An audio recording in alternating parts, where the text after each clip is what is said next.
Halo teman-teman mahasiswa Teknik Informatika Universitas Negeri Gorontalo. Kali ini kita akan ngomongin topik super seru di mata kuliah Arsitektur Sistem Informasi.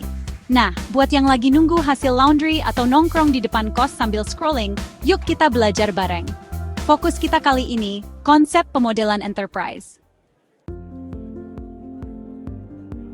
Pertama, dasar pemodelan enterprise itu penting banget. Bayangkan kalau kampus kita ini kayak organisasi besar. Dari rektorat sampai kantin, semuanya harus terorganisirkan. Sama halnya di dunia nyata. Perusahaan butuh pendekatan arsitektur yang terintegrasi. Tapi seringkali, mereka bingung cara desainnya gimana komunikasiin ke stakeholder, atau bahkan nge-manage kalau ada perubahan besar. Ini yang disebut siklus hidup arsitektur. Jadi ada 4 fokus utama di sini. 1. Desain. Saat bikin desain kita harus pakai bahasa yang jelas. Bukan bahasa Gorontalo, bukan juga kode program ya. Misalnya kalau mau bikin sistem informasi buat UKM, desainnya harus bisa dipahami oleh semua, termasuk si bos kantin yang lebih paham nasi kuning daripada kode program.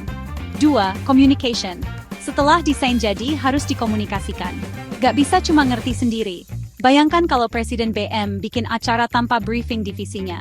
Chaos, sama dengan sistem informasi, komunikasikan desainnya ke stakeholder, developer, pemimpin proyek, bahkan klien. 3.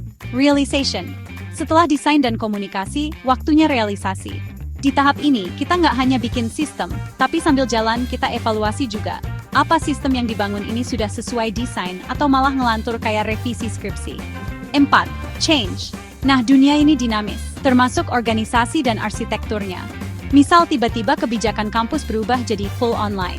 Sistem yang kita bangun juga harus fleksibel menyesuaikan. Kenapa kita pakai model? Kampus kita ini ada banyak domain, seperti akademik, kemahasiswaan, sarana, bahkan kantin tadi. Sama halnya dengan perusahaan, tiap domain ini saling terhubung. Makanya kita butuh model, biar semua ini nggak ribet kayak tugas kelompok 10 orang, yang kerjanya cuma 2 orang. Model itu semacam peta atau gambaran besar. Kita fokus ke elemen penting, lalu ngabaikan hal-hal yang nggak relevan. Misalnya, di kampus kita modelkan data mahasiswa, sistem jadwal, dan sistem nilai. Tapi kita nggak perlu modelkan detail warna kursi di ruang dosen. View dan viewpoint, cara kita lihat sistem. Kita bisa lihat model dari berbagai sudut pandang, atau istilah kerennya view. Ini kayak kita lihat Gorontalo dari bukit layang-layang, kita lihat pemandangan luas, tapi nggak ngezoom sampai detail jumlah genteng rumah. Nah, viewpoint adalah cara kita bikin view itu.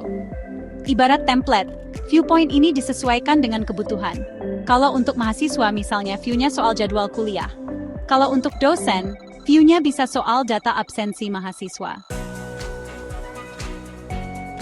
Contoh pemodelan enterprise di Gorontalo. Bayangkan kita bikin sistem informasi untuk pariwisata Gorontalo. Kita modelkan 1.